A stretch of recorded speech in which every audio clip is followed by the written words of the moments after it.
Hello and welcome back to Podcasting as Praxis. I'm David, my pronouns are he and him. I'm Jamie, my pronouns are he and him. And I'm Rob, and by now also he and him. It's just the three of us. It probably shouldn't be. I should probably go back to my bed, but I'm not allowed to. So you must remain with us in the land of podcasters. Got to get your money's worth out of that fucking subscription you've got for the terrible recording program that doesn't work. Yeah. It's we don't actually do any more than statutory sick pay in this podcast because we don't believe in labour laws. So that's why I'm back. I'm back here so I don't starve. That's the point. Yeah, our pod is actually like a secret gateway libertarian podcast. You know, we talk about all the crypto bullshit just to make it seem cool. You know. Yeah. That fucking dork on Twitter today, like, talking about how 50% of the people will be foreign and then we're an airport. Just really run us round with his fucking numbers. And now we're all conservatarians. Yeah. Marx really loved numbers and numbers don't lie, ergo. Yeah. God, I wish my brain was that well polished. I'm going to... Man goes for a fucking CAT scan in the Shino Bolo. Yeah. I mean, I sort of breezed through all the chapters on like linen coats and shit, but you know, when Mark started talking about like population control and how it's important to conserve the white race, I considerably perked up. Yeah. You know, I heard what Marx has to say about Airstrip 1. Read this book, 1984 by Karl Marx. Yeah. Did he, like, you know what I mean? But that's the conserver part of the guy's like fucking political ideology. Did Marx say anything about fucking age of consent for the Tarian half? So, Rob, I've been off. I've had a lovely time being off because I haven't had to think about anything bad. I assume everything's normal and good. Yeah, everything's normal and great. I mean, we did some other stuff 2 weeks ago. We did the stupid book, which was a lot of fun. Well, that was 3 weeks ago now, and then we had some time off. And in the meantime, I don't know. I've sort of resisted talking about like about Israel and like the horrors ongoing currently in Gaza, because like I didn't feel, certainly at first, that like our dumb amateur podcast had like much to add to the like when talking about the conflict itself, because there's like a billion voices already out there, most of them idiotic, some of them very good, but like you didn't really need like another one. And I thought we would just like add more nonsense to the word space. But now, of course, you know, the ghastly slaughter of the totally indefensible has washed up on these shores and turned into a UK media story. And I wish to, you know, either vomit or, you know, really get going on a nice wall and offering people a last fucking cigarette. Yeah, foreign events aren't necessarily our bread and butter, but the disgusting fucking mess of the British press, however, is. So now we can talk about things that we're roughly equipped to. Oh, this has just all been fucking nightmarish. There's nothing worse than watching the fucking shit-eating pantomime grim of the British media at a time when shit like this is going on. And having this all become a thing about them and how they wield like some small machinations of power in a dying country destined to be nothing more than a footnote on the fucking grand scale of history. It's just fucking miserable. It's completely disgusting, and it's, you know, not a rare time because the times are increasingly common, but one of those ones where you can so visibly see where the press specifically are the ones who draw the lines of acceptable conduct, like what the limits of acceptable discourse are. And, you know, those limits are between the bombs are good to the bombs are very, very good and there should be more of them. But, you know, that's kind of where we're stuck at the moment. So basically, you're allowed to caution Israel, though. That's true. Yeah. Yeah, they can be on notice. Yeah. You can't notice the war crimes, but they can be put on notice. Yeah. It's Labour's official position seems to be like of the world's least powerful hall monitor, just like giving you a slip of paper saying "tut tut." Yeah, so essentially, like a lot of this is kind of unstructured because I didn't know where to fucking put it. So a lot of it is basically just like a long list of the different bullshit that's happened over the past 2 or 3 weeks in like some vague order and thematics. But basically, it's just to help me preserve my memory and do this podcast, and like also remember my absolute nuclear fury and spitting rage as like these events and like all the takes come like at us at like a million fucking miles an hour. And like I know I must have already left out a bunch of shit and forgotten a whole bunch more, because that's, you know, the way of the modern media and being on the social medias as they are. But you know, these are some of the, well, highlights may be a strong word, some of the things that I think I wish I had more memory of, and that I wanted to sort of, you know, if there is such a thing as like a shithouse museum, consider this that, if you will, if you must. So like, you know, okay. Again, not just another episode of Praxis Cast. So yeah, the first, again, not the world's most original observation, but like, I really feel like we've never left like the post 9/11 pre-Iraq War era. Like, I just feel like we're very much back there in terms of like the discourse, like I said, the limits on the discourse, the insane jingoism at the moment, and like I don't know, maybe some of our listeners because were 9/11 showed that it was acceptable to be a foaming fucking like maniac on the news, and just call for the extinction of an entire religion, and all of it's like, and everyone who looks a bit funny to you, you know what I mean? Like, yeah. Just. And then you know, that was obviously like a watershed moment. That's what they call it, isn't it? And then another watershed moment was 2019 when it turned out you were allowed to go on like the telly and claim that like the leader of the opposition was planning to turn his allotment into a fucking death camp. Yeah, and nothing happens. So like, do you know what I mean? Now we're at like now we get the fun sort of like third wave of insane fucking like rhetoric. Yeah, consequences aren't real. Yeah, you're allowed to do pretty much whatever you fucking want.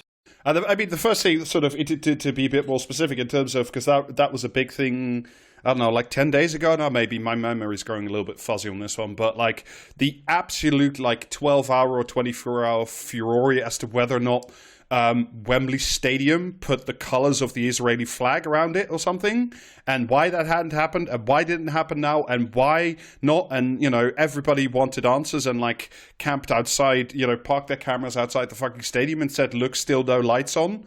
It was just like the inanity of Britain never really ceases to fucking amaze. It's like that honestly passed me by. So now I'm mad at you for drawing my attention to it. I don't even know where to begin on that one. It's just like that's what we were focused on while, you know, the slaughter of thousands and tens of thousands was either happening or about to happen. You know, all that we could do, because we're such a, you know, the UK is such a vital and critical nation to the world, was just like crack our own backs to stare at our navel and say, colours please now. It just an atrocious. Personally, I'm just very glad I'm not on Facebook anymore. Because like I'd be at war with literally every cunt. Like, yeah. I mean, it is, as you said, JB. Like, we're just back into like the incredibly like crude caricatures of like the clash of civilizations. You know, the noble Israeli versus the savage Palestinian. And no, we will not make any distinctions within those categories. It's just, you know, them's the break. Also, one is white, and that's probably not important. It's worth mentioning as well, like, just because we're saying specifically like, post 9/11. Like, remember post 9/11, immediately post 9/11 question time. You have to refresh my memory as to the specific. Right. So there was an episode of Question Time. You're going to describe something completely fucking like disgraceful, and I'm just going to go, oh yeah, I'd forgotten about that. No, even I'm not. There was a Question Time immediately after 9/11 where the line's being pushed very much where. So we should do a forever war, right? We should just fucking glass the Middle East was effectively the kind of tone of the, you know, the narrative that was attempting to be spun, and the audience for the most part just very vocally was not fucking having it. Yeah. Like, they were actually really fucking good and just kept, like, the American ambassador or some shit was there on the show and kept getting fucking pushback anytime he wasn't doing the really, really, like, reasonable sounding lines. Yeah. Like it was actually like a surprising thing to behold, because when you think back to immediately after 9/11, all you do think is the sheer fucking insanity of it all. And this kind of feels like that, having that in mind this time at the moment feels a bit like that, because of all the stuff that we've seen. Presumably before that fucking cunt was booking guests on Question Time. Oh, almost certainly. Presumably that's why he was fucking brought in. But yeah, no, it's like all the stuff that we've seen around all the insane media fucking responses and shit, and the way that they're fucking twisting it into a thing that's actually barely fucking relevant and is purely using the entire situation as like a cudgel to beat political parties with. Like the Elbit plant gets shut down again. It took like 30 odd cops 6 hours to arrest 3 people the other day because they were very clever about how they would not be successfully removed. So they managed to shut the plant down for a day. That's cool. There's been like big protests, sit-ins, all that kind of stuff to raise like, you know, awareness of the fact that there's a fucking like genocide going on. And like there's good activism happening around it as well. And it's important to remember that stuff does happen around all these big events, even though eventually you just remember the worst fucking shit from them. Well, it is. I mean, it again, like happen. To sort of to go back to like the first point, what you know about 9/11, like because it's almost even now, like it's kind of hard to. I find it at least difficult to remember that like before we went into Iraq for the second time and you know did a whole bunch of very cool and good things that I assume were all fine. You know, like we had like 1 million plus people on the streets, I think, of London, and like you know, it's not like the disconnect between like what you know the population at large actually wants, which is like everywhere in the Western world, because that's the only world we care for or you know look at, is like 60, 70, 80, 90% like at minimum in favor of a ceasefire. It's just like the top layer of, you know, so-called civilized cunts and like column havers who just are like, no, actually no. If you want a ceasefire, you are a secret Hamas supporter, and that, you know, surely that must then include like 70% of our own people. I guess that's fine. It's just the, you know. Yeah, the other thing as well is that the reason that we don't remember things like that episode of Question Time or 1 million people marching peacefully on the streets is precisely because it is peaceful stuff within the system. Like, you remember the fucking student loan riots? Like, and the occupations and shit because shit got damaged. You remember the actual London riots because shit got damaged, but that kind of stuff just like, it's not really like a huge thing. And I mean, it remains to be seen whether or not it can spill over into that kind of stuff. And whether or not that'll have any actual impact or effect. But I was on the Daily Mail earlier, looking for comment or commentary, and I think you'll find society has broken down. Some people on TikTok have been releasing mice into McDonald's restaurants. I was going to bring that up. Yeah, a vile show like of support 3 for times. Palestine. Yeah, What? Like what? Yeah. So because McDonald's said they were going to give like 100,000 meals out to IDF soldiers, or like McDonald's Israel specific. I think I need to be specific about that because like McDonald's fucking I can't remember. Yeah, it's a weird franchise bullshit. It was one of the neighbouring countries were like, yeah, we kind of run ourselves and we are absolutely not fucking down with that shit. Full solidarity with Palestine. Jordan. Right. Yeah. But because the Israeli McDonald's decided they were going to give out free Happy Meals to IDF soldiers for well-being purposes or whatever. But did they actually specify Happy Meals? They didn't specify Happy Meals. No, I'm just choosing to. I'm choosing to believe. I'm artistic licensing this. But some people have took it upon themselves to go to. I think it was it Birmingham or Liverpool? It was Birmingham. It's a vile cesspit of anti-British sentiment, I think. Yeah, it's also where I think it's where the Celts live again, and you know how the Celts are with their traditional anti-Semitic brain pan. That made another fucking return, by the way. Oh god, it just goes to show how bad Jess Phillips is at her job keeping the locals in line. Yeah. Weirdly enough, she's like actually come out like publicly in favor of a ceasefire, which I did not see fucking coming. Well, I hope she's been suspended from the fucking Labour Party for that. That would be good. That would be funny. But yeah, no. People have released like just tubs of fucking mice that they dyed in the colours of the Palestinian flag into a McDonald's. They just went in, put some buckets down, and just tipped them over, and the mice just ran everywhere. So they had to shut the McDonald's down. And it's happened like 3 times now. And the police are too woke to do anything about it. Close the dailymail.com, please. One of the other things that's been immediately brought back, and like you referred to already, is that any and all criticism of the war or Israel's conduct or, the general goings on is not just like you're a bad person. It immediately turns you into like a vicious anti-Semite. Yeah. As when, Labour suspended Andy McDonald for, he didn't actually say from the river to the sea. I mean, he said it if you look at it without any of the context around it and just chop some words out. Like, then, yes, he did, but, yeah, whatever. Those words were uttered on that day by Andy McDonald, it's true. Yeah. So then immediately afterwards, it was an anonymous Labour spokesman, because of course, that's how that goes, then said, and this is, I think, like, this is the very fine line you have to thread, like, to make it not actionable, but, like, to just smear away, basically. The comments made by Andy McDonald at the weekend rally were deeply offensive, particularly at a time of rising anti-Semitism, which has left Jewish people fearful for their safety.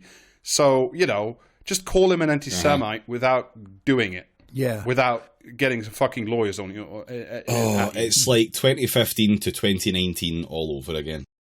Yeah. Or like, again, back to 2003, 2004, like, when you just rebranded things like Freedom Fries and, like, you had to, like, snap your Dixie Chicks CDs in half because they were not sufficiently bloodlusty. Fucking communists, a lot of them. Mm. Yeah, because apparently now, if you say the phrase "from the river to the sea," you are actually like that's you're terrorist coding yourself. Yeah. Yeah. Cool. Great. We love it. Excellent. Like, it's just. I've just see what it is when we bring up 9/11. There, I've just remembered a fucking guy I saw on the internet back in like 2001. It was like literally the week after 9/11, and he was talking about how the only like fucking sensible response would be to nuke Pakistan. Oh yeah, no, that checks out. Yeah. Was that 3 posts after Watch Bush start a fucking war? No, this was on a fucking coding forum. specifically for game development as well. So. Oh, fucking hell.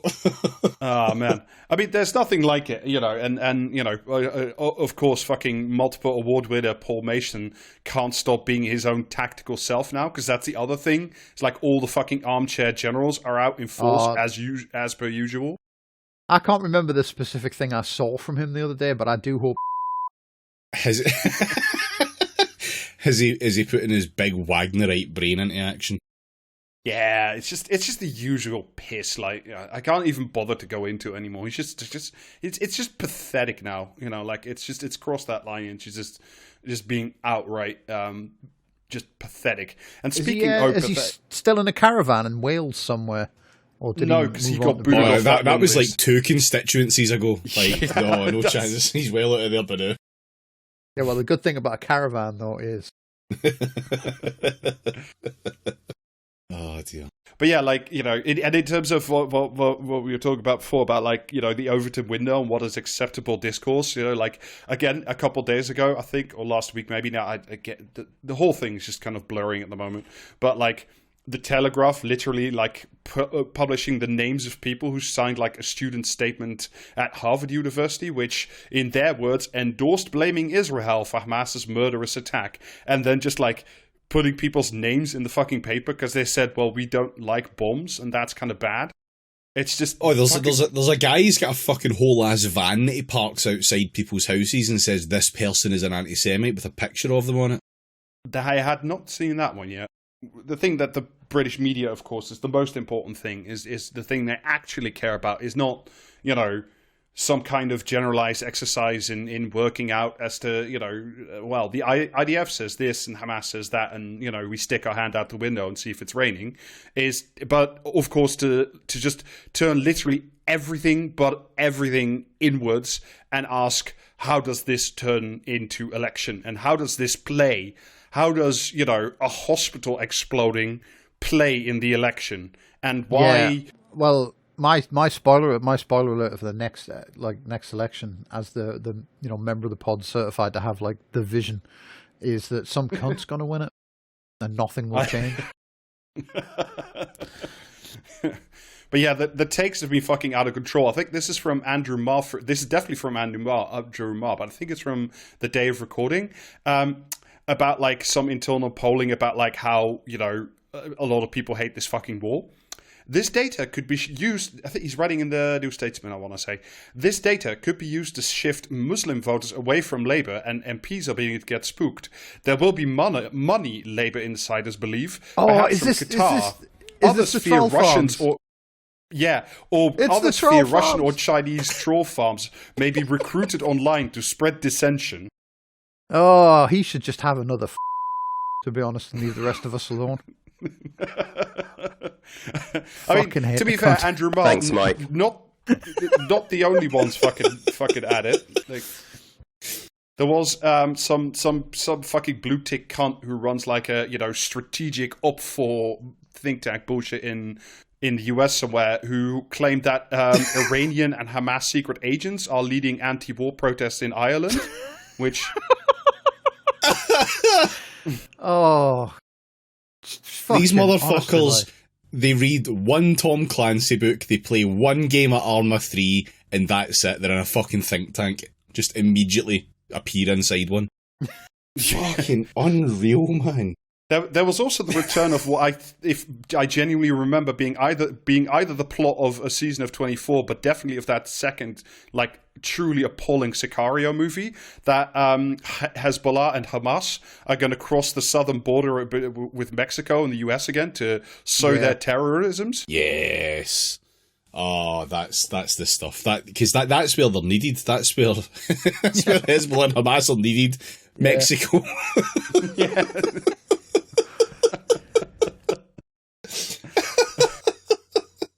The Tijuanan wing of Hamas. Yeah, bring back the International Brigade, that's what I say.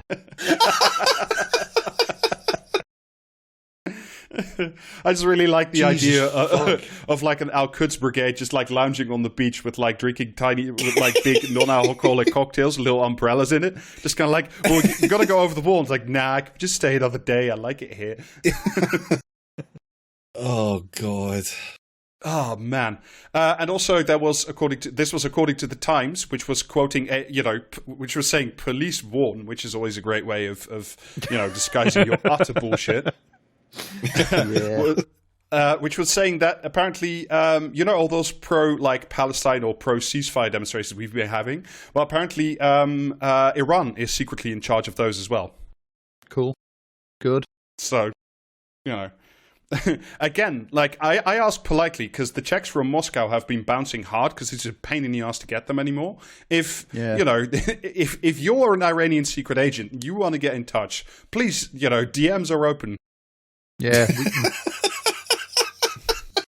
The Ayatollah's dollars spend as well as anyone else's. Should we add an Ayatollah tier to the Patreon? Fucking hell, man. But, of course, the other, great one, and speaking of Hamas, the British press, of course, couldn't do much better or, had much else to do than chase down the official spokesman for Hamas in Britain, Jeremy Corbyn, who was once again chased, like, down the road and across, like, several meadows or something because he refused to, like, use the words "I condemn Hamas" and, would put them all on the naughty step or some fucking bullshit. Like, he refused to put Hamas on notice, so clearly, this backbencher with no party behind him is once again the greatest threat we have. It's always so funny when they ask him, like, a fucking pure gotcha question, and he just refuses to fucking give them what they want. But in Did such he violently lunge at any journalists this time, though? It's the way that he'll talk and give a really extensive and well-thought-out answer for at least 45 seconds, wasting their time. It's like picking up the phone to dickheads asking about fucking car insurance or whatever. Like, you're just saving somebody else. That's all you're doing with that. The man is a fucking sponge for abuse that could be directed elsewhere. Well, I mean, actually, he might not be a sponge for abuse. That was, I think, today's New Statesman article. I didn't read it because obviously, but asking the important question: is Corbyn Labour's Truss? What? You know how Liz Truss is bad, and she's still in the sort of in the party, but doesn't really have a base of support, which is categorically untrue. But is Jeremy Corbyn the same as Liz Truss? Doesn't are these people the New same Statesman? thing? Doesn't the New Statesman have some roasters that fucking love Liz Truss? Yeah, they do, or did, I guess. I mean, maybe. I fucking hate journalists so much. Like, is Jeremy Corbyn the new Liz Truss? Are sponges the new fucking wallpaper? I don't fucking know. Ask a scientist. Get Brian Cox on the phone. Get his important take on the matter. Do not, in fact, get Brian Cox on the phone for his opinions of Jeremy Corbyn. Do not do this. Yeah, Brian Cox, do not come on the podcast. Go the fuck away. We are not inviting you go across the threshold. I don't fucking care. Yeah, fuck off, Moon Boy. The fucking asteroid shagger's back. And then, of course, there was the usual delightful sight of the media, apart from navel-gazing about the election, which was navel-gazing about them fucking selves. Specifically, the one I wanted to talk about very briefly, because he's such a fucking cunt, is Jimmy Bullock, MI6's favourite fucking journalist, who took to Twitter to be aggrieved that, like, he went to his local pub and, like, the bartender started giving him shit because, he's a terrible human being with poor ideas. Oh, and, excellent. Whilst being told he was a cunt and is a cunt, which, quite frankly, more people should do in public. That's he took to Twitter, of course, to grieve. And then in that way, that seems to be like a thing that also happened in 2015 to 19. I'll just quote it. This was from a tweet thread about how he was harangued by a bartender. Much less importantly, but I am occasionally taken to be Jewish, and I was wondered why. Yeah. Here we fucking go. Oh, the Wheatman defense. And like I'm stealing this line from Adam from We Don't Talk About the Weather from a while ago, but like to all of them out there, you can convert, Jimmy, if that's what you want. If you want the authentic experience. It's fine. You could join up. Like, you don't have, the family history and all that, but, like, you can do that. It's like Francis Wheatman fucking saying, like, it's open. The door's open. You can just do that. And it's just like, it's, Jesus Christ. Just, Kay Burley at the same, I think 2 days, she's been on a fucking tear. Like, after, like, genuinely misrepresenting the words of Palestine's ambassador to the UK, like who's the most patient man in the world. I think was this. Yeah, did she say anything about his eyes? No, she did. What she did say, this was not in reference to him, but that there were some people like protesting the ongoing slaughter next to the cenotaph, and saying that. Protesting next to the cenotaph, which I should remind, if you don't know, commemorates people who die in wars. Just Jesus, fuck. That to do such a thing at this time is staggering, and there is no justification. Absolutely no anemia in the British media, just because they're all fucking full of iron. Just. Where would you like people to go then? What would you like them to do? If they can't, Simon Sharma, one of, and fucking Rachel Riley losing their fucking minds over what I thought was a very polite sit-down protest in Liverpool Street Station. Both of them saying that the crowd was shouting jihad now, which they both had to retract because it, wasn't true. Simon Sharma, noted public historian, also in a now deleted tweet, comparing the, pro-ceasefire, pro-Palestine rallies to a kristallnacht every week, you tasteful motherfucker, Jesus fucking Christ. Again, one of those other things that had to be withdrawn for, reasons or whenever, whenever somebody had put him back into bed or whatever the fuck he's going on. this was a regular feature within fucking the Corbyn period as well, of people falling over themselves to accuse others of anti-Semitism by committing anti-Semitism. Yeah. Like, I've been told I look Jewish. Would you like to hear about the Jewish characteristics I have? They're very Jewish. Shut the fuck up, Jimmy. That's, do you know what you're doing? Do you know what that is? Like, stop. Just fucking stop. It fucking happens constantly, and it is ridiculous every fucking time it happens. And it just shows you that people that do this shit, they're never fucking serious about it. They're never, like, actually fucking concerned with the anti-Semitism. They're never concerned about anything other than picking up a convenient fucking cudgel that only serves to fucking make accusations against genuine anti-Semitism much fucking harder to make. And it's just so fucking tiring. And these people think they've picked up a fucking golden gun and there is just nothing that can fucking stop them. And I'm just sick of it. I'm so fucking tired. Well, I'm going to be polite for a second and say that maybe some of these people, not naming names, but like do genuinely feel threatened. I can't help that. That's like a personal emotion. But like, I would also invite those people to go outside and touch the fucking grass. Because like, come on, you know, I don't want to belittle actual incidents of actual things, but come on, like just live in the real world, you fucking cretins. Yeah, part of the reason why these people feel like there's like stuff to actually be concerned about on that front, feel that way because people keep saying that there's lots and lots and lots of it, and while there is lots and lots and lots of it, it's nowhere to the scale of there were a bunch of people in the station screaming jihad now. Like, just stop making shit up. All you're doing is upsetting people.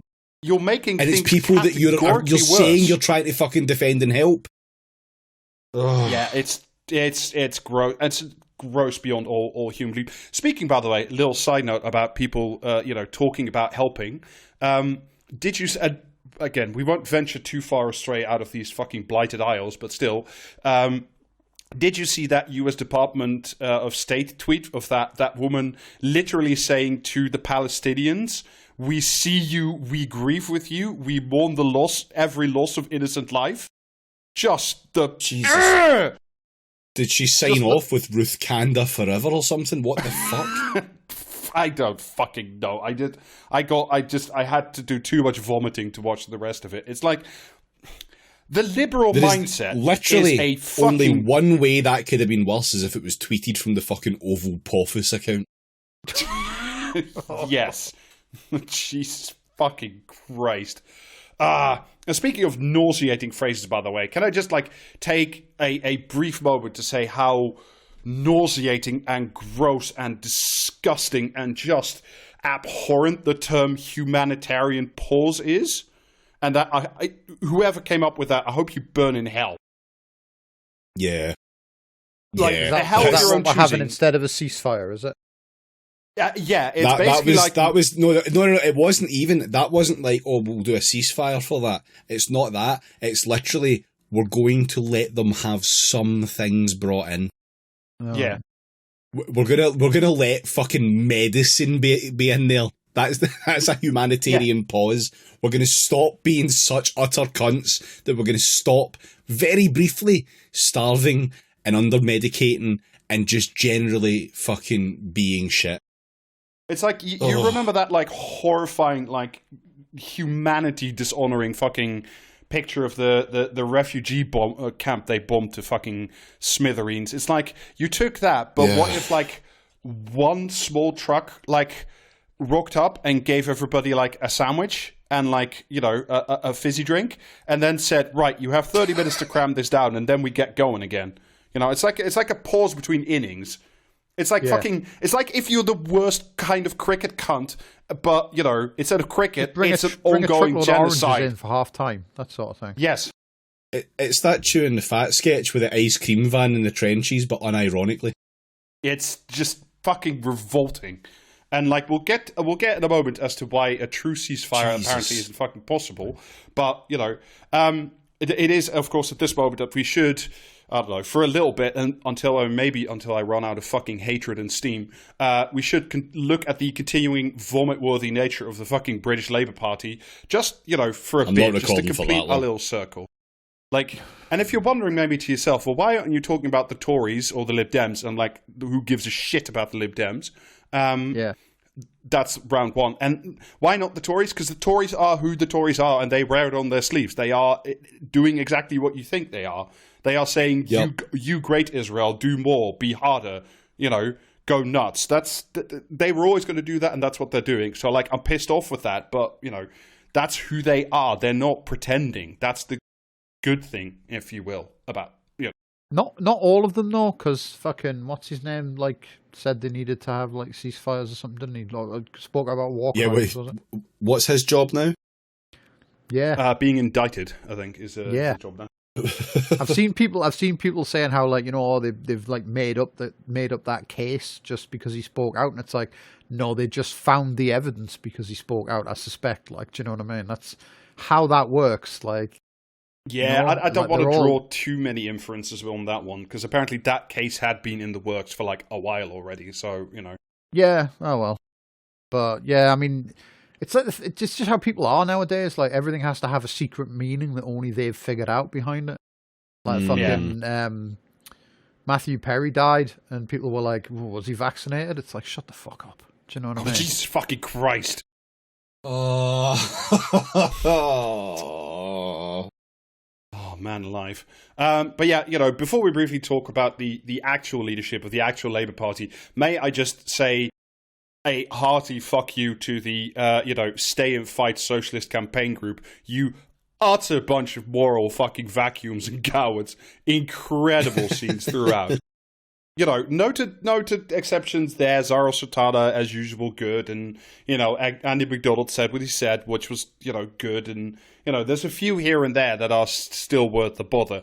But fucking counterpoint, they are still Labour MPs.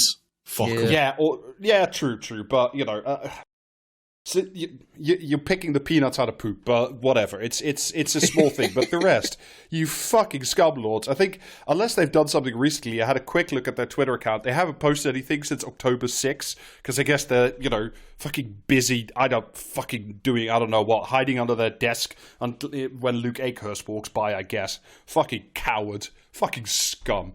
It also makes me immeasurably question, like, how strong any Labour government under Corbyn would have been if half these clowns had gotten, like, actual ministerial posts. Because they just seem to just fall over with the merest fucking breeze. It would have been a fucking mess. It would have been a fucking mess with the levers of power, at least. But, like, I mean, who fucking knows? I mean, I ask you, like, where is UK Stalin? Can we get one? It would be good. I'm still fucking doing a podcast.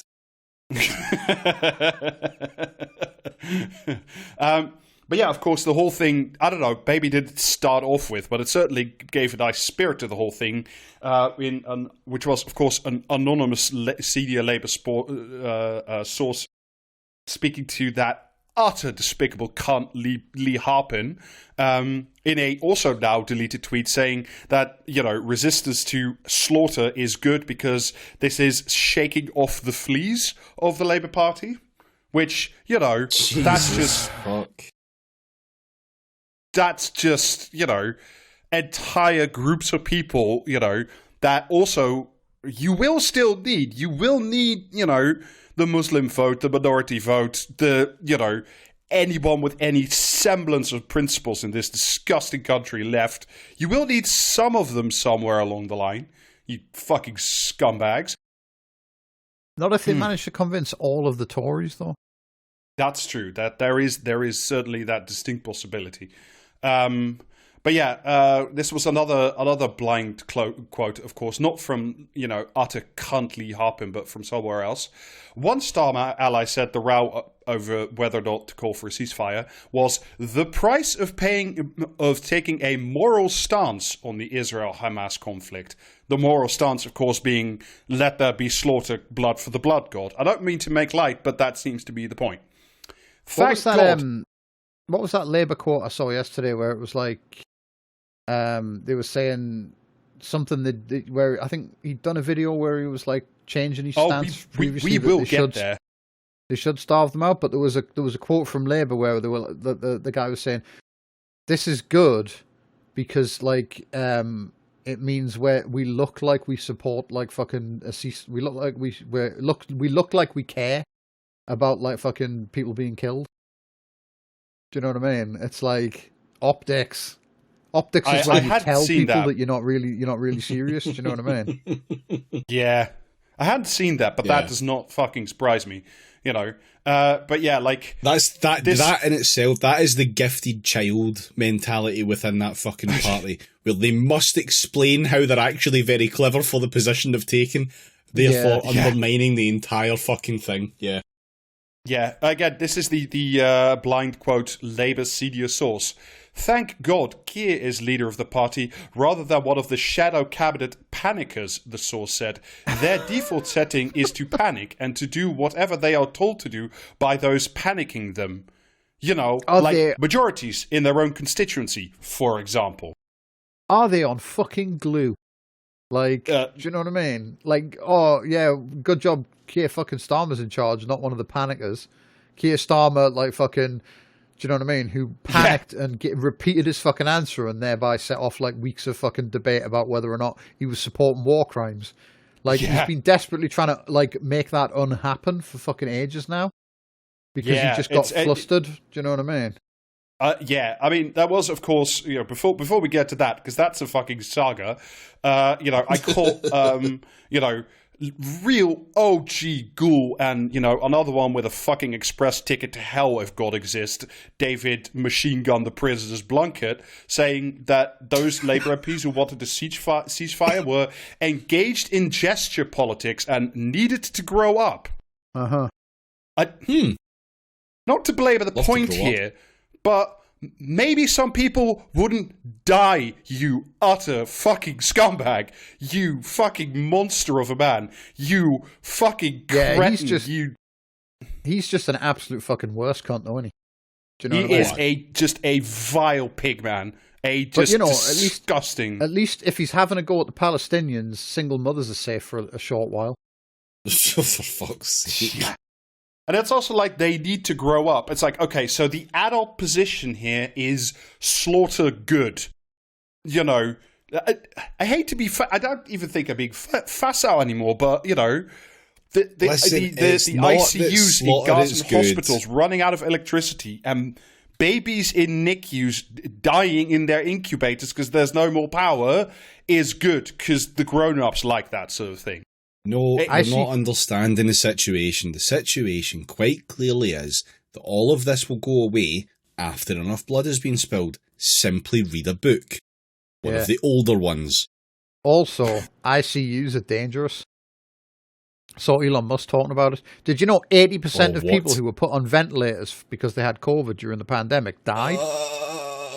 Why did we... I can't believe the ventilators would do this. Yeah. Why would the ventilators do this to us? Someone snuck in at night and switched all of the ventilators round with Chinese dick-sucking machines, and that just killed them all. But you know what I mean, though? It's like fucking, alright, yeah, so like 80% of the people on ventilators died. It's like, wow, that's shocking, man. The fucking ventilators. Never put me on a ventilator. Yeah. For fuck's sake. Next pod, we're going to do an expose about like why ventilators have a kill mode and for no good reason, apparently. Someone just accidentally flipped it to reverse.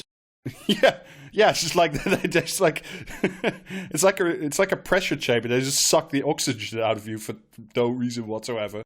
But yeah, to get to the last bit, I want to talk about this because, the whole thing is gross beyond belief. There is, we were just alluding to it, the absolute blinder and masterclass from human rights lawyer and memo drafter supreme Keir Starmer, who really showed his mastery of his brief in the last fucking week and a half. Just fucking incredible. I am riffing a bit of a thread by Devon. Sorry, Devon, I hope you don't mind, but you know it was too good, so I'm stealing it. Swings and roundabouts. First, yeah, like go on LBC on Nick Ferrari's show, of course, because that's where you fucking go, you cunt. That it's actually fine and like within Israel's rights to cut off water, food, and aid from Gaza. That's don't worry about it. That's like a legal thing they can do. The thing is though, the way he did that was just spectacular. Because he got asked, like, is it right that they've, like, invaded? And he reeled out some, like, focus group answer about how, well, I am very clear that Israel has a right to defend itself. And then the follow-up question was, does that include, like, cutting off, like, food and water and power? And he just sort of did his usual thing where he repeats the focus group answer. And he went, well, as I've said, I am very clear Israel has a right to defend itself. And then everyone went, cool, so you support war crimes then? And he went, no. Like, you know what I mean? Presumably, it's the worst crisis he's ever faced because his like standard political training, like fucking routine of repeat the answer that tested well over and over until like the conversation ends, betrayed him. You know, it stabbed him in the fucking back, and he has literally no other moves. So he's been running around with his fucking dick out all like fortnight, trying to put that like unring that bell. Yeah, I mean, it's one of those things that like. You know, a situation like this calls for some measure of like actual political leadership and like setting the debate rather than just like chasing the debate. I think you'll find actual political leadership is not being left wing. That's what it is. That's very true, of course. No, because like again, just. A brief memory passed my brain of a different time, but after the Manchester bombings, literally everybody in the political galaxy would have said, "Oh, Labour needs to condemn this and call for more blood and bombs on wherever the fuck those people came from." And Corbyn said, "No, actually, that's dumb, and this is partially a consequence of our own fucking actions coming back to bite us." And then, like, a majority of the British public went, "Yeah, that sounds about right."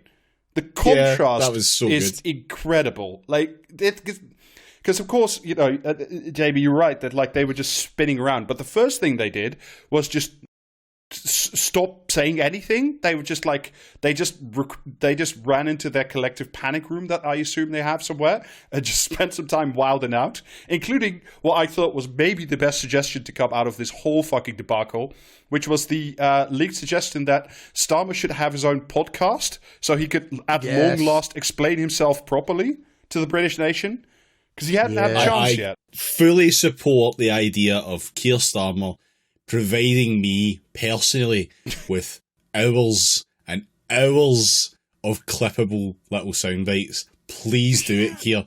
Please. I spent so fucking long fucking about with the ScotRail station announcer. You have no idea what I am willing to do with your fucking voice. The question is though, right? If he started a podcast, which like good Tory would he have on with him? Ian Duncan Smith. No, he's too bloodthirsty. I would have said Rory Stewart, but he's already taken. No, that's what you get Ian Duncan Smith on to be too bloodthirsty to make Keir look like a more reasonable. No, I got it. I know who he gets on. Boris Johnson. No, who he's going to get on is Soubs. Anna Soubry. Moderated, as you suggested on the Discord, David, by Ayash Hazarika. That's the fucking nightmare blunt rotation, by the way. Nailed on. She will get a job on that fucking podcast. Oh, 100%. But yeah, like, so like that was the first punt. The second was utter fucking scumbag David Lammy. Before we got on to today's antics, where we'll end, but like, the first like official response after like Starmer saying, "Oh yeah, war crimes are good," actually was like him publishing a letter with Lisa Nandy, who now has that invisible job with no people working for her, saying that like the Palestinians should get like £10 million in aid. And we should have, and of course, because they can't do without more bureaucracy, that there should be a UK special coordinator for aid to Palestine. It's like again, I hate to belabor the point, because it's like, these people are scumbags and they don't mean it, and these are all just exercises of fucking damage control. But like, 10 million in aid. Like, did you see the fucking videos out of Gaza? What the fuck are they going to do with 10 million in aid? Like, give it to them for sure. But, like, you fucking scumbags. I'm just getting angry all over again. But you see, they'll only use the money to buy weapons. Like, so, ergo, actually giving them money isn't really that good. It's like homeless people, you see. You shouldn't give them money. You should just buy them a sandwich. Fuck off. It's the same fucking bullshit attitude writ large to fucking nation states. Yeah. Briefly back on that sort of the Starmer, media tour extravaganza success show. The next move they did was releasing another video of Keir Starmer saying that the thing he definitely said that we have like audio and visual evidence of, it isn't actually real, and we shouldn't believe our lying eyes nor our lying ears. And that the line he was answering was actually the one from the previous question, which he wasn't. Like, there was no overlap. He just like, because he doesn't know how to do jack shit. Like, he got baited by Nick Ferrari. Like, no, I was pretending to answer something else, actually. I was pretending I didn't hear Nick Ferrari in the studio with the professional audio equipment and the headphones on my head. To be fair, though, fuck. arguably less of a clusterfuck than like yesterday or whenever it was when he said that like a ceasefire could lead to more violence. Yes, because it's like a humanitarian pause. You know, the cricket break with the team crumpets. Do you know what will definitely lead to more violence is not a ceasefire. Yeah, but that would be the wrong kind of violence. This is the kind of violence we like. You know. But yeah, anyway, like he said that, and he was quoted in The Guardian, and then The Guardian like presumably got a phone call from Labour HQ, and so the article later got edited to say that he was cautioning Israel. Oh yeah, of course, so he was. And the ceasefire would just lead to more violence line like just disappeared. Nobody actually said that. It was just it was an echo. Yeah, it was a big fly in the room. It was Jeff Goldblum. But yeah, like in the sequence of events, his next move then, which was like, even for his like, non-existent moral compass, the grossness was really quite evident, was to go to a mosque in Wales, put out a tweet and then say, I went there to demand the release of all hostages, as if Hamas had dug a tunnel to Wales and was keeping them all there with tea cake, I guess. Fucking reasons. That was fucking disgusting, that, to be honest, like. Yeah, that was like I know we all like to have a good jape at like Keir Starmer's expense sometimes, and we all say how he's a cunt and but this time we really, really, really mean it. Yeah. Like, how fucking dare you? Like, again, see, we were having a go earlier at the Socialist Campaign Group for being cowards, but if John McDonnell in the House of Commons, that would redeem him. Yes, 100%. Jesus. Fucking Rob, cut that.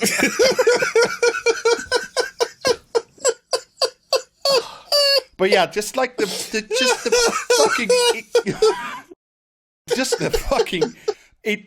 mind-numbing cowardice of like going there, and then apparently like afterwards not apparently, that's what happened, that mosque and like the Welsh the Muslim community in Wales, I think in general, like their bigger organization, like had to put out a big press release saying he didn't speak of that while he was meeting with them. The imam that was there doesn't speak English, so he didn't actually speak to Keir Starmer, and they didn't talk. And it was just like the world's grossest photo op, because of course by this point they had sort of twinged to the fact, because of all the public resignations and, the furious anger at the fucking genocide, that some things were actually not going well politically. And, they might lose a whole bunch of councillors and actual, seats, that this might put their, vaunted electoral powerhouse strategy in some danger if literally everybody stayed the fuck home because they hate you now. They did this. Just... Comedy option is the Green Party get like 400 seats at the next election. That would be very funny. Bad news for trans people still, because the Green Party of England and Wales is fucking shite. But they are better. I know, than... but you say that, but it would be a British fucking liberal democracy political party in charge. So yeah, that would be the fair case. enough. Yeah. Then, of course, we get to what you were talking about earlier, which was maybe the worst speech I've ever heard, which included weird piano music in the middle for reasons truly passing human understanding. That paints a baffling picture. I imagine his teeth going up and down like keys. Like he's in the opening of Monty Python, you mean? Yeah. Keith Radpoos. But yeah, like you said, Jamie, where he said that we need a humanitarian pause but not a ceasefire, because a ceasefire would be too good for Hamas. They would have, presumably they could get ready for the next wacky races or something, I assume, if you did that. No, it's Hamas regenerate their fucking health at the end of every turn, so you need to keep the pressure on. Yeah. Otherwise, if you do a ceasefire, they'll just regenerate to full strength. You've got to keep the pressure on. That's how that works. Honestly, I fucking hate the prick. Can we stop talking about him? Yeah. A brief last coda, and then we stop talking about this in general. The last thing we saw, which was on the day of recording, the 1st of November, if you're curious, they sent out today David Lammy saying that actually it's fine to bomb a refugee camp as long as there's a military objective, and that would make it legally justifiable. I don't think that's true.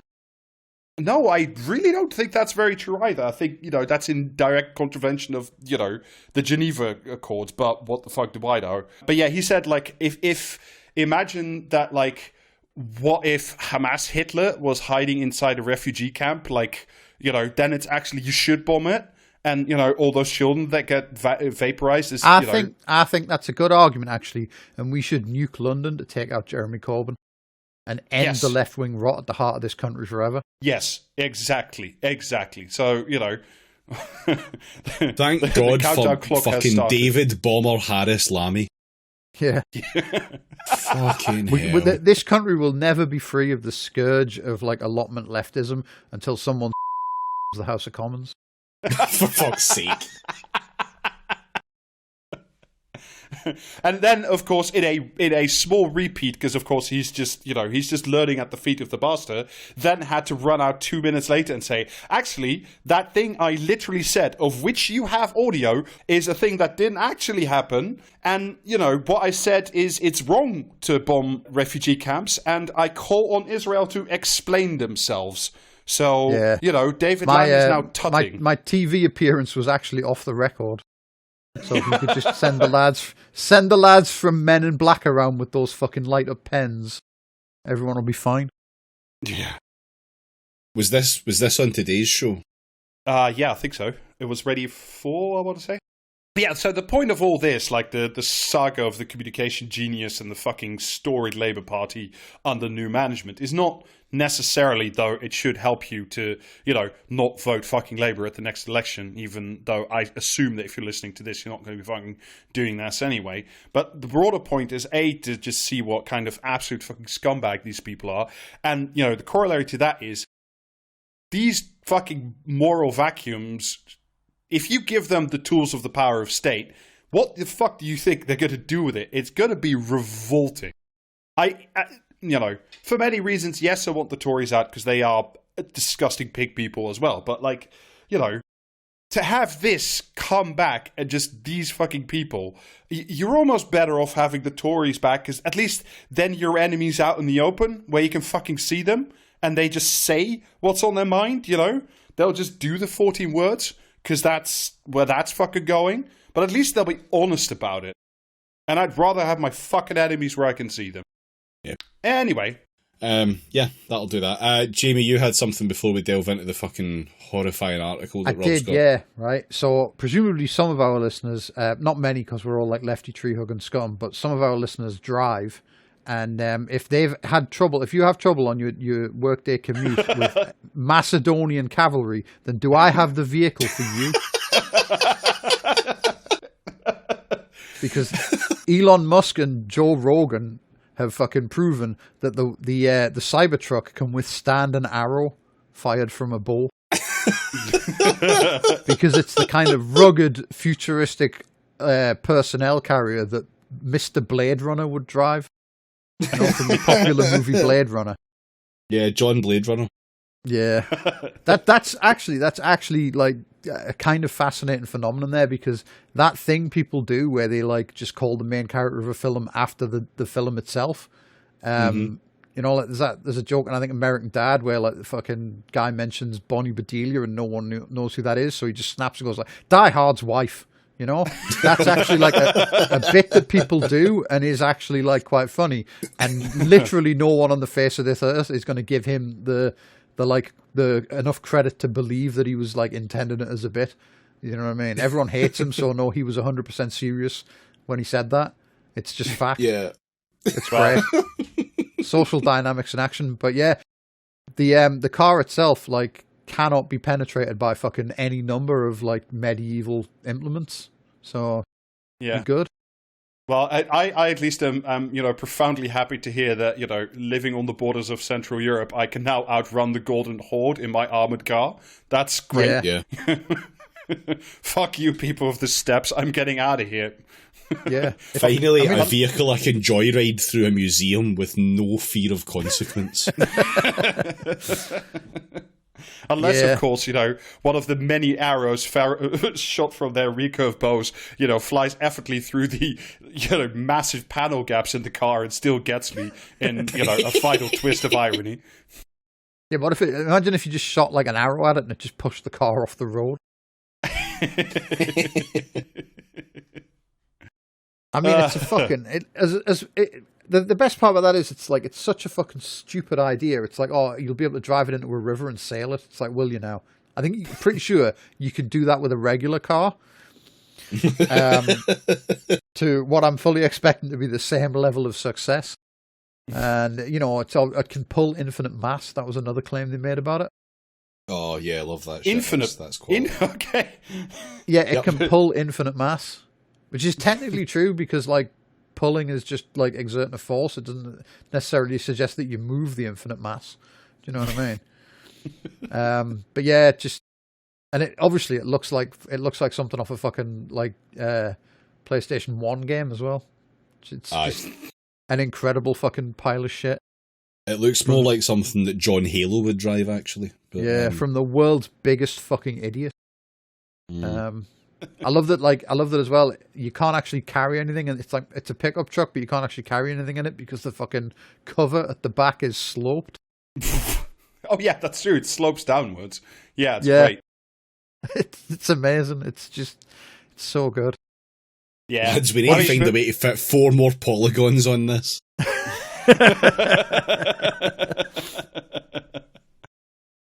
Yeah. It would have been like more higher detail, but like all of his fucking mates like used all the graphics cards for fucking Bitcoin instead of rendering his truck prototype. Well, and on that note, before we move off, did you see the incredibly fun news that like it because it's literally about a year since he bought Twitter for $44 billion US, and that like the latest internal valuation is now at $19 billion. So well done you on setting $25 billion US on fire, you fucking clown. Yeah, well, don't fucking congratulate him yet, because he's still got gas in the tank, because it's now going to be a dating site. I saw that, yeah, and also that you're going to be able to do microtransactions and like generalized banking through it, because they've applied for like a banking license or something. I cannot think of anything better than a combination dating app / banking website. I know. That is going to lead to some of the wrong.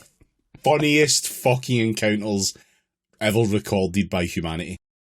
Yeah. So many people are going to have their full ass fucking marriages go up in smoke in such a public fucking way. I cannot wait. Yeah, it's going to be a golden age for the catfish. Yeah, my favorite. Sorry, last side note on this, but you remember like a few months ago, he hired that new CEO who was like, so Elon wasn't gonna like do as much shit to pile drive the company into the ground, and like she was gonna be an adult and take over, and like her main posting seems to be like, I like hot dogs, while he announces, X now means this is a 14-word company. It's truly spectacular behavior. Yeah, teamwork makes the dream work. That's how that's going. Well, no. She posts memes while he puts up a sign that says like "whites only." Yeah, Jesus Christ. Well, speaking of teams, I wanted to do. We might run a little long, but them's the breaks. For tonight, I wanted to do an article read about the other team in British politics. We may have mentioned them obliquely in the first round, but that is, of course, the centrist brain melt. And I don't know if you noticed, but James O'Brien has a new book out, which I will not be reading. Yeah.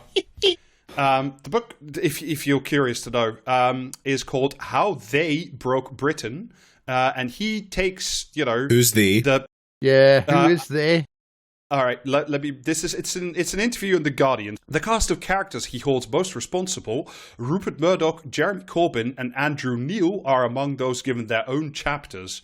As is Liz Truss, whose letters spanning economy-wrecking premiership is held as the inevitable conclusion to having had our political and media ecosystems polluted with lies and corruption for years. Oh, whose fault is that, James? Yeah, I know. Well, not his. That's the no. But yeah, so apparently the book ends with the imagine a world without talk radio.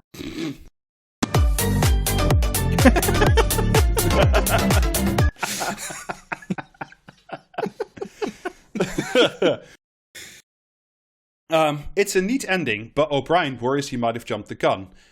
It's Conservative Party God, conference I fucking wish.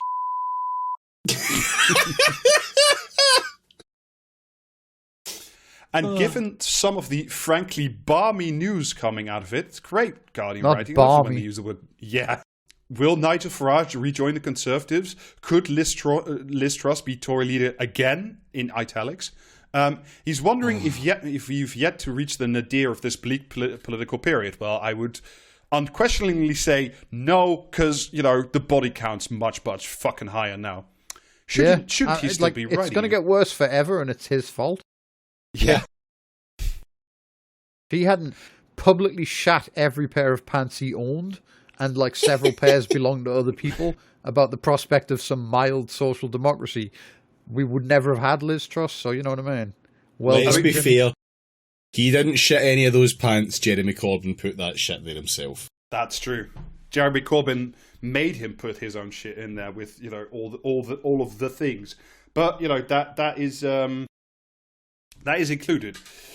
There's 50% of me that thinks I should have kept writing, because this stuff, the conference season, drives straight to the heart of it. But the other bit of me thinks this is perfect because I explore themes like the Faragification of the Tory party and up pops Farage dancing with Priti Patel. I couldn't really. Half of me thinks I should have kept writing because there's there's no end to the political horrors on this cursed fucking island. But the other half really wanted the book to be out in time for Christmas.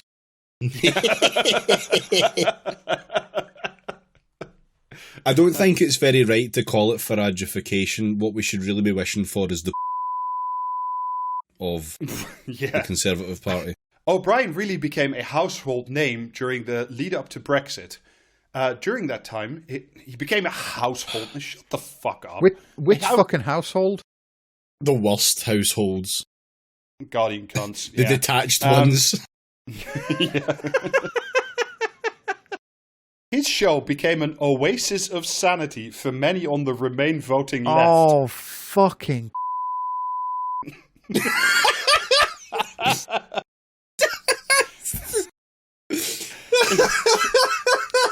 Here was someone, often with his head in his hands, pointing out the damage we were about to inflict on ourselves in a way that other media outlets seemed bizarrely afraid to do. You know, the problem with the Brexit referendum was we didn't have enough Nigel fucking O'Brien's on. That was the real problem. Jesus. His forensic 2014 interview with a clearly unprepared Farage was a masterclass in how to dismantle a phony persona in under 20 minutes. Well, that panned out, didn't it? Yeah. You know? Work fucking wonders, that, mate. Yeah. Then this. I get thanked out and about. He would be better People suited to pony personas. O'Brien says, I get thanked when I'm out and about, and people can get emotional. Sometimes they say, your show was the only place where what I could see as reality was being accurately described. And that's what I've tried to do in the book. I would argue that that's kind of part of the problem.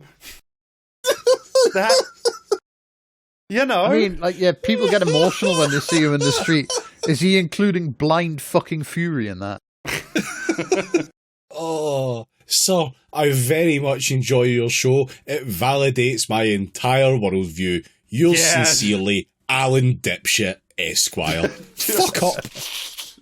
Fucking people, you know, we have a podcast, you know, people, David, I assume people run up to you on the daily and say, oh, thank you for telling me I was right about everything I said. Absolutely fucking never. And the day that they do it is the day that I stop doing this fucking podcast.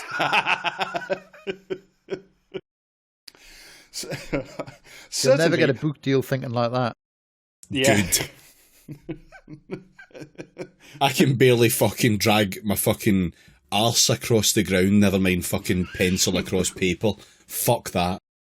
I could give you like a 5p advance on a book that it's called How to Form the Strathclyde Oblast, if that gets you going. Certainly, O'Brien is not without his critics. From the right, the likes of Dominic Raab make out that he is a dangerously left-wing firebrand. Here we go. Some on the left view him as nothing more than a Tory in leftist clothing. In reality, he sits fairly centrally. In reality, the truth is in the middle. Yeah. Go. I love it when they say the name of the film in the film.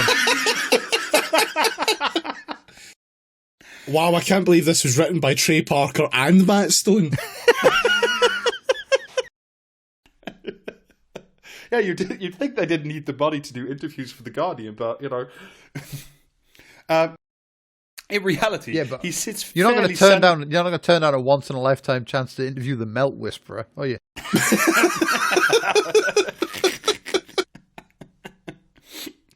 In reality, he sits fairly centrally, a Starmer-praising grown-up, that's in quotation marks. You fucking bet it is. Loved by the Remain-voting #FBPE brackets follow back pro-EU crowd, described by a friend of mine as the ultimate centrist dad. Oh, your friend fucking hates him. Or he doesn't, but in which case I should say and get some better ones. And then, you know, because he is the Starmer-praising grown-up, check this out. He leans left on many issues, but tends to equivocate when things get knotty. Shortly after our interview... Shortly after our interview, the situation in Gaza erupts and O'Brien wonders on air whether or not Israel should have to follow international law. The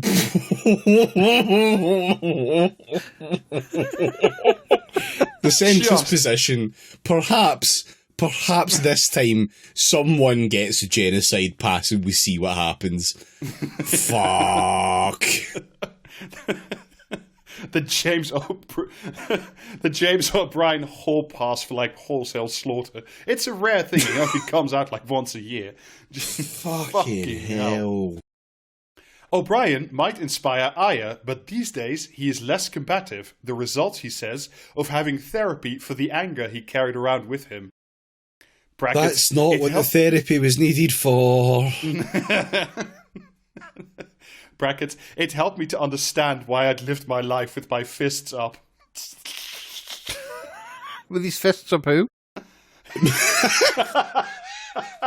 Himself. Buddy, like, it's not therapy you needed. He spent years in the opinion Thunderdome, and it kind of got him down, you know, like... He didn't need therapy, he just needed some, like, installation of basic critical fucking thinking. That man needed a media studies degree. Now he listens more than he fights, and as a result has learned more about the experience of people who admit to having fallen for the false promises of the Tory party.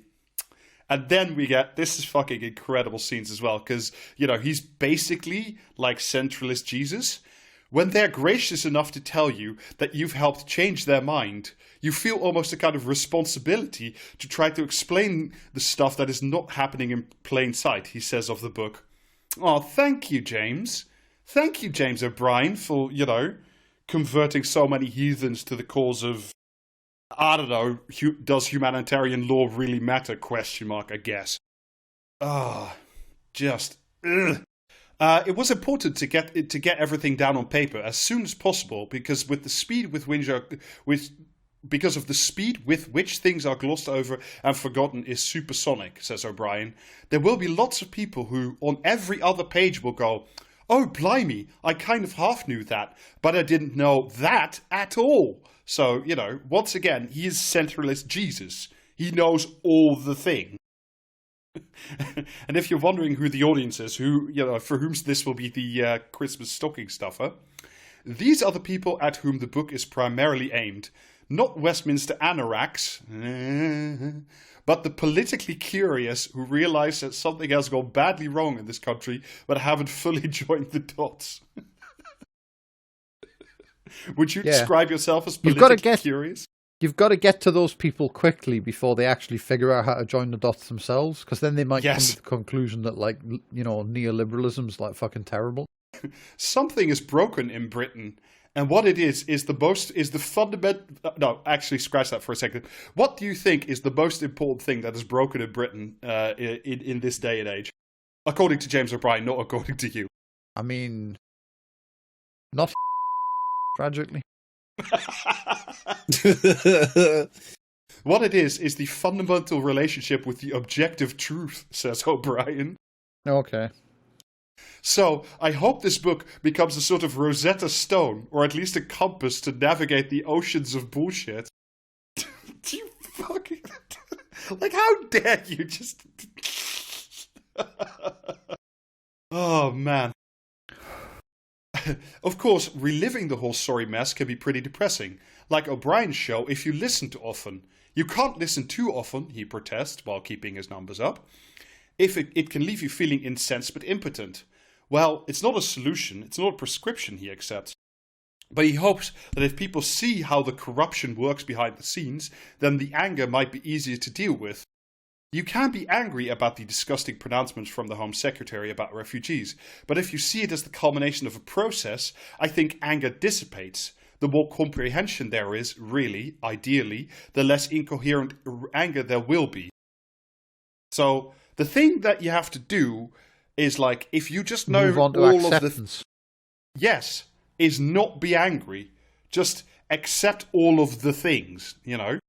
I disagree. I think anger is a gift. Did his therapist ghostwrite this? just like the fucking gauche standards of the most comfortable man at the end of fucking history, just going like, "Oh, you shouldn't be angry. What if I just gave you all the facts and logic, and then, you know, presumably, you know, Brenda filling her Facebook page with 14 words and, you know, reporting Muslims on the local Facebook group won't be angry anymore because she'll have read this fucking gormless cunt's book, I guess." I don't think that plan is very good, because I'm only hearing about this fucking book and I'm getting angrier. But see, you're not doing the right thing. I think if I had the fucking thing in front of me, I would bite it in half. No. Have you tried practicing cognitive behavioural time cube? I always thought that stood for cock and ball time cube.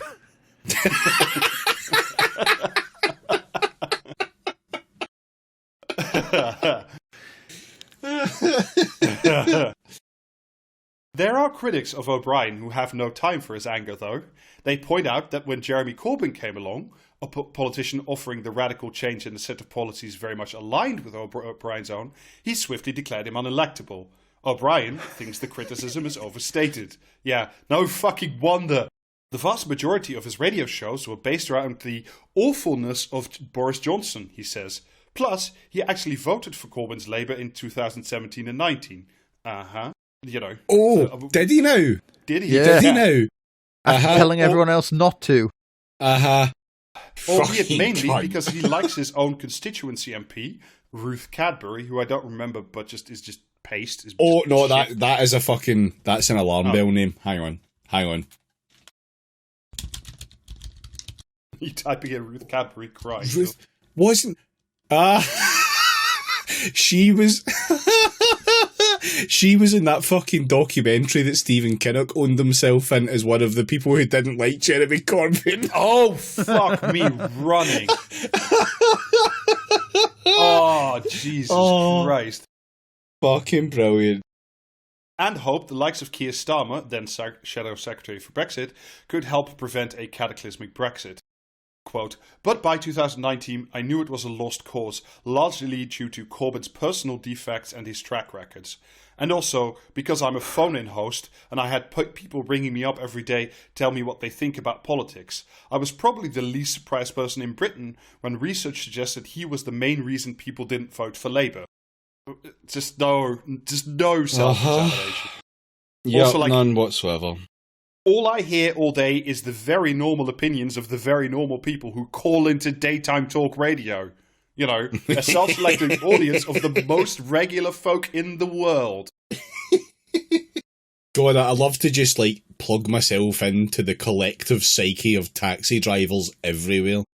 Yeah. Yeah. It's a little frustrating reading O'Brien's chapter on Murdoch's pernicious influence, in which he bemoans how even Tony Blair and Gordon Brown felt they had to placate him. Surely Corbyn was the first mainstream party leader to shun the Murdoch press and attempt to speak to voters via other platforms. Well, you just have to take Murdoch on, he says. They didn't pick fights with anyone. They just sat around congratulating each other on the purity of their ideology. They could have gone after the Mail. Ed Miliband did. Fucking excuse. How did that work out? How did it work out, James? Yeah. Well, I mean, to be fair, The Guardian does actually put it as the next line, well, yes, and we all know what happened there. But it's like, they didn't. They picked fights with, the actual commanding heights of this economy, which is why he wasn't allowed to win. The nationalisation. It's almost like they realised that the fucking media was just this, set of stooges, and the boss was right there. You could just skip the fucking mob and go straight to the boss fight. Why bother if you've got the fucking tools? Honestly, it's just fucking, absolute rage and fury that James O'Brien himself wasn't personally courted by Jeremy Corbyn's Labour. That's what this is. Wasn't the rumour for a bit that Change UK had approached him as well for a seat, but that, he at least was smart enough not to fucking get on that train? I don't know, I can't remember. It wouldn't surprise me in the slightest, but... Yeah. In 2008, O'Brien voted for Boris Johnson to become the Conservative Mayor of London. I just wasn't paying attention, he admits. He liked the proposal...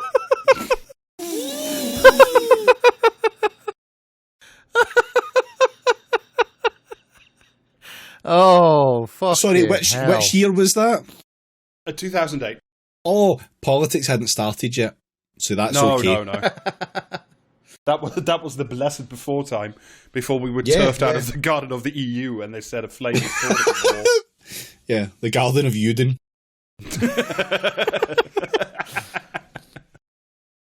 He liked Boris Johnson's proposal of amnesty for illegal immigrants. How did that work out? Ken Livingstone seemed to be going a little bit off the deep end, and Johnson seemed to be an affable, bouncy character. Yeah. Oh, my God.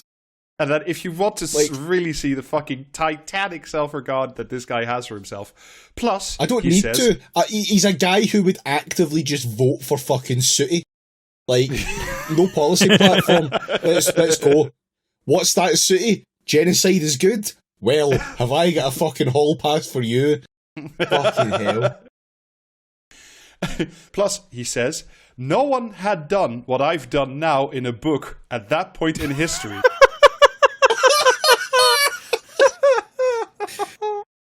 No one's Shut took a the shit right fuck up the up. spine and sent it to the printers until now.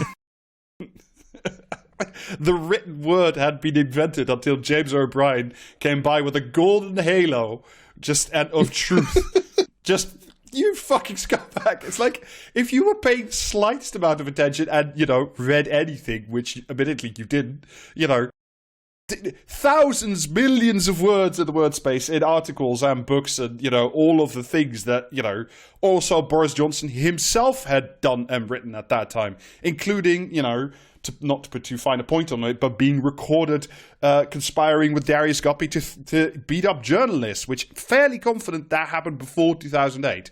But, whatever. And the countless fucking racism incidents and just, you know what I mean? Can't believe it. Here we are with the gall to insult this fucking Promethean text. Do you know why he voted for Johnson though? It's because he'd seen him on his favourite TV show. Yeah. Oh, 100%. Yeah. That's entirely the fucking Rosetta Stone that like O'Brien's not providing for that particular fucking riddle. Was that James O'Brien's own TV show where he was like a really fucking cheap and shit Jeremy Kyle? No, he'd seen Boris Johnson on Have I Got News for You and clapped like a seal. Yeah. He does talk a little bit about how he was a dumbass when he did that show, but I've skipped that paragraph because it's boring and I don't care about it. Anyway, it wasn't like I went still into... fucking did it. Does the paragraph you skipped explain why Jim Davidson was on it like 6 times? Yeah, it does not. No. Odd. It wasn't like I went into that voting booth going, yay, Boris, he says. I went into that voting booth, probably 52-48, and I went the wrong way. He flashes a smile at this. He flashes a smile at this, an unbelievably impish one. So, again, it's an odd thing to drag up 15 years later. Impish, fuck me. Oh. To be fair, O'Brien mentions it himself a lot, brackets, even in the new book. It's a tool that he uses to connect with people who voted for Brexit. He was conned too once, exclamation mark. Oh, fucking hell, man. I genuinely think you could, like, pull a coin from behind James O'Brien's ear and he would just, like, be astonished. He would think that you were God. Like, just... And it's an effective one, because what people really love is, like, being approached by this privileged piece of shit and said, hey, you're a dumbass, I'm a dumbass too, let's not be dumbasses together. But, you are pretty dumb for making the wrong choices, aren't you? I've consolidated all of my talking down to people into one handy speech. I'm surprised to hear that even he is coming around to thinking that his own pet project, a campaign for a second referendum on leaving the EU, might have been a bad idea. Mm-hmm.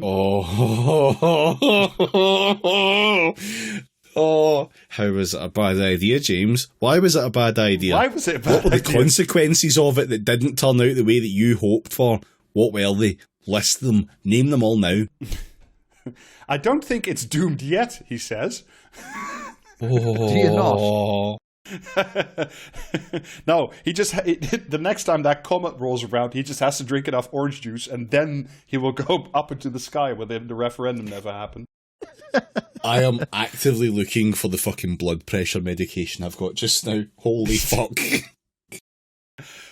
But I'm probably closer to thinking that than I was at the time. Looking at it now, through the lens of what I've just written, it was never going to happen, was it? But I was young and naive in 2018, and now I'm wizened and cynical. How old is he?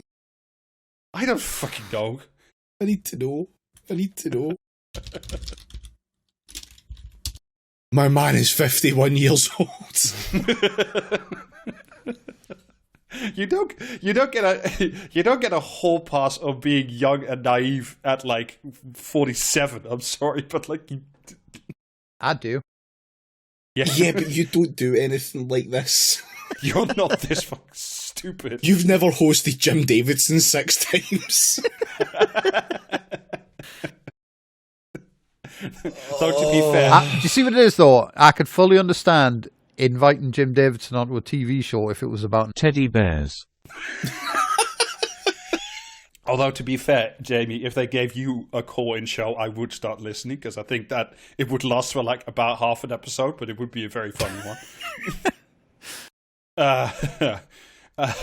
Blah, blah, blah. Yeah, he promises that if and when Starmer gets elected, he will have the enormous privilege of pointing out his failures on a daily basis and giving him just as much as a kicking as it would give to somebody from anywhere else in British politics who let us down. Yeah, I'm sure you will, buddy. I'm really sure that you will do just that.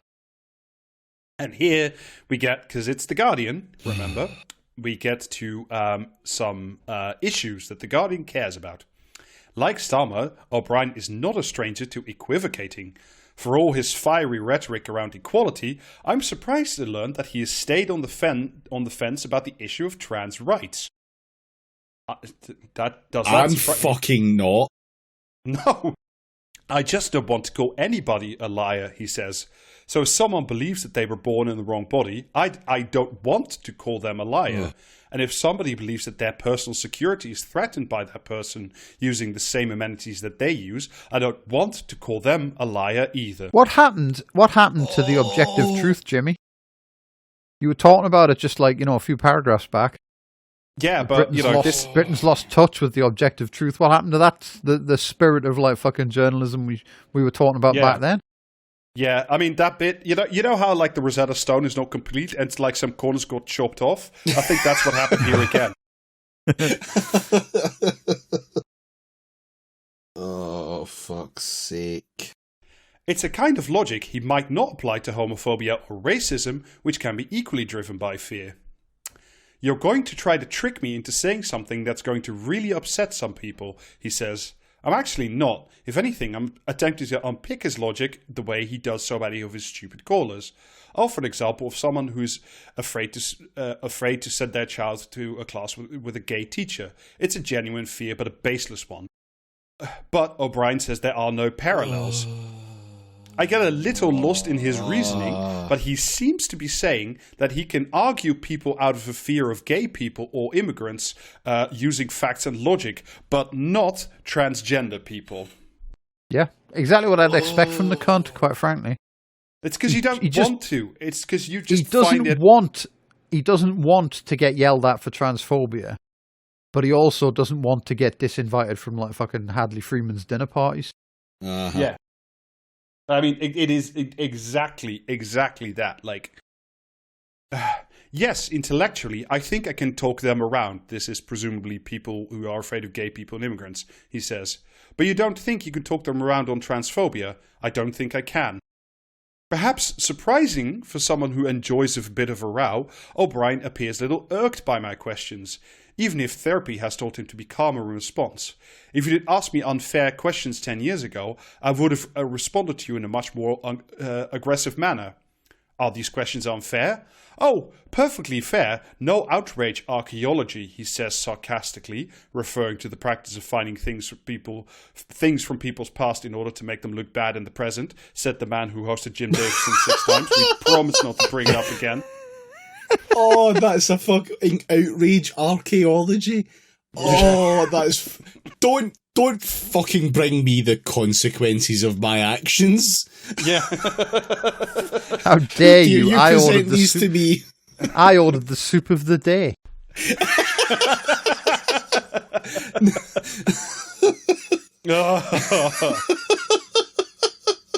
Fuck this guy. What a fucking concept. Outrage archaeology. Good. This is I'm just sitting in the dust like the archaeologist from Jurassic Park with my little outrage brush, gently brushing off the outraged dinosaurs. Just fuck off, you cunts. Calling up James O'Brien's show, and the first time he asked me about Brexit, calling it outrage ideology or outrage archaeology even. Fucking hell. Oh. Like, isn't it good to have an opportunity to set the record straight on some of these things? Yeah, no, of course it is, he says. I just thought somehow we might be talking about how brilliant my book is for an hour. Another impish smile.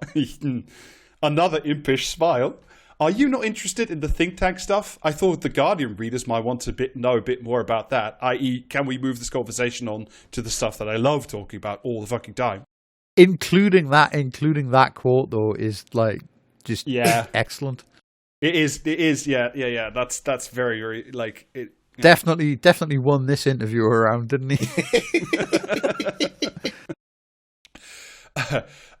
It's all right. It'll be a mere relic in a couple of days, and then you won't be allowed to talk about it anymore, so it's fine. Could we have spent more time talking about his book? The truth is that while I enjoyed it, I found it hard to disagree with many of the chapters. Yeah, no fucking shit. Suggesting Johnson, Paul Dacre, Dominic Cummings and all have been malign influences of the country. What interests me more are the conflicts between O'Brien's radio persona, quote-unquote, the conscience of liberal Britain, the moral fucking vacuum at the heart of fucking liberal Britain. Oh, just call me the gaping fistula of misery.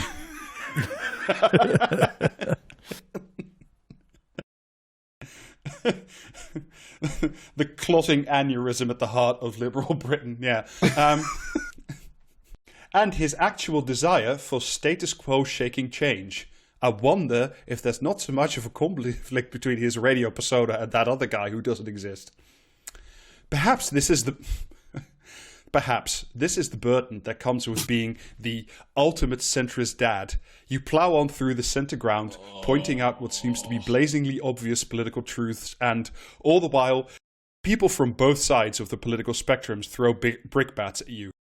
O'Brien is used to it by now. Well, he must be doing something right then. That's how that works. O'Brien is used to it by now. As he says, bringing things back to the polarised politics of our time. It was all a scam if you're a Corbyn fan, and it was all a witch hunt if you're a Johnson fan. And I'm afraid those are identical positions. Oh. Yep. Just exactly the same thing that happened, yeah. This is the closing line of the article. Then, he adds, in a phrase that might be described as pure distilled O'Brien, both sides will find it very hard to forgive me for being right. I mean, it is pretty difficult to forgive someone for something they didn't do. Yeah, I will personally... He's right, though. I will personally never forgive him for being right. Wing. Yeah. I mean, I will also never forgive him for just, like, casually throwing trans people under the fucking bus because he likes being invited to J.K. Rowling's, what I assume, campaign headquarters. Just worried if he says anything too positive about trans people, then Helen Lewis will go on a fucking podcast and accuse his coffee of being middle class. That's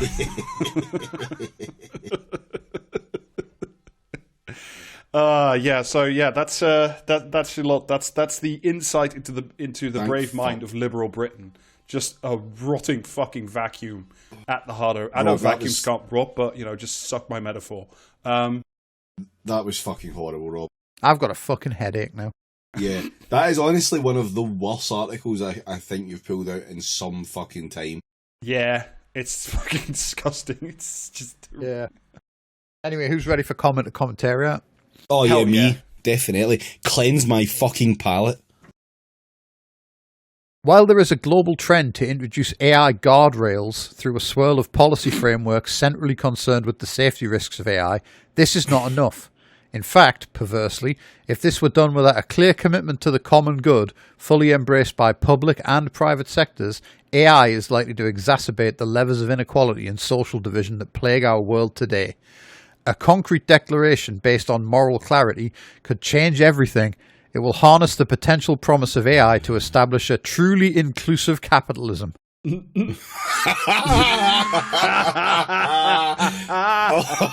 Comment or commentary?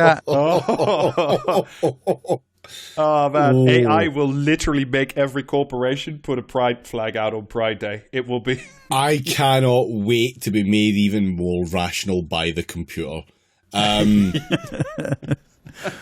David, if you have like 15 extra fingers, imagine how much more rationality you can have. Yeah, commentariat. Yeah, commentariat. Yeah, Lynn Forrester de Rothschild is founder and CEO of the Council for Inclusive Capitalism. That was in the Times. Where else? Fucking hell. Oh, of course, yes, of course. These people just out there making a living with job titles like that. Fucking hell. I know. Right, second one. There is not and never will be a time to joke about the Twin Towers. Is that comment or commentary? First off, wrong. Secondly, I was going to say, commentary. you should have been on the forums in 2001, because that shit started 5 minutes after. And it was very funny. That's a comment. It was a comment in the Daily Mail. Do you want to hear that? It was about a rugby player who went on a podcast and made a joke about 9/11. And do you want to hear what the joke was? Please. He said that some player crumpled like the Twin Towers. Oh, that's fucking quality. That is some good shit. Oh, fucking hell. 9/11 is single-handedly responsible for disproving the tragedy plus time equals comedy theory, because it was funny right away.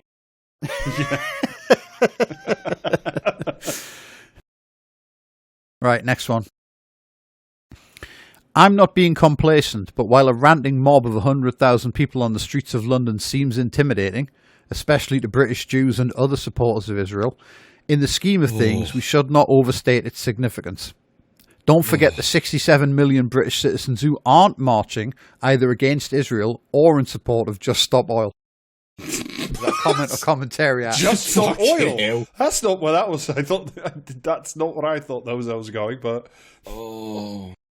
I'm going to say, just for purely left field, Just Stop Oil material, I'm going to say comment, but the British Jews and other supporters of Israel very much makes me want to say commentariat, but I'm going to go with comment. That is why I'm saying commentariat. What an assumption, fuck me. That was Richard Littlejohn in the Daily Mail. Fucking Littlejohn, god damn. Right. Back in August, it was revealed that the BBC's wildlife botherer Chris Packham was being investigated by police for unlawful bird sniffing. They had received a complaint from a viewer who had seen him sniff a goshawk chick on live television. Apparently, you need a license to sniff birds of prey. Now, though, after making extensive inquiries, police have decided against bringing criminal charges. It is believed that specialist officers concluded no crime had been committed because bird sniffing, like jihad, can have a number of different meanings. Is that comment or commentary?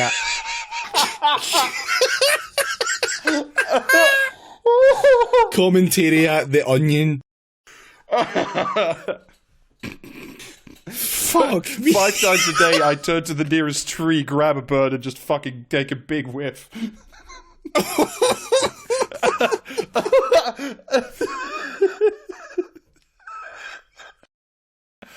Oh, that's fantastic. That's too...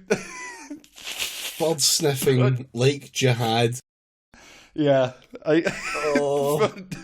The phrase bird sniffing like jihad is going to be that's going to be around for a while.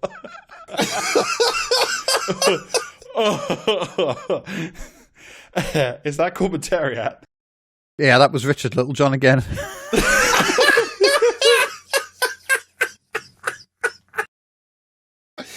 Oh, what's wrong with that man?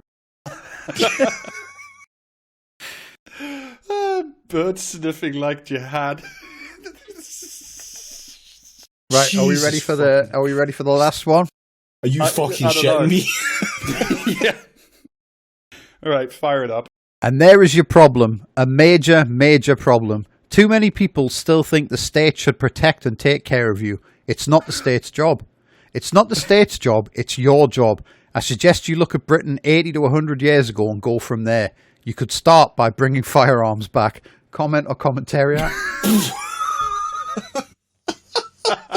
Oh, It's got to be comment. It genuinely, for the safety of people, it has to be comment. Oh my god. I think that's comment. Yeah, it was a comment in the Daily Mail, and that was about that was a comment under an article about how a gang of youths on the Isle of Wight, I think it was, have been roaming around like breaking into and destroying second homes. But yeah, the solution to that is bring guns back, obviously. Of course, because if I'm not in my abandoned second home, then I can put Ed 209 in there, and that'll just solve everything. Just fasten a shotgun up to every door handle, like in Home Alone. Oh yeah, what if Macaulay Culkin had a Spaz 12? Like, yeah, sure, why not? Fucking hell. Oh. Macaulay Culkin like missing the first shot and then like nursing a broken shoulder for the rest of the movie would have slowed it down considerably, though, I will say that. Oh, right, okay. Well, can we please fucking end this? I am taking fucking poison damage as we speak. Yeah, that's all I've got. Yeah, that's all we have for you today. As usual, you can find us on patreon.com/praxiscast if you like more episodes. You should really get it this month because we've done a very special follow-up episode to to catch up with some of our favorite characters from the past. Yeah.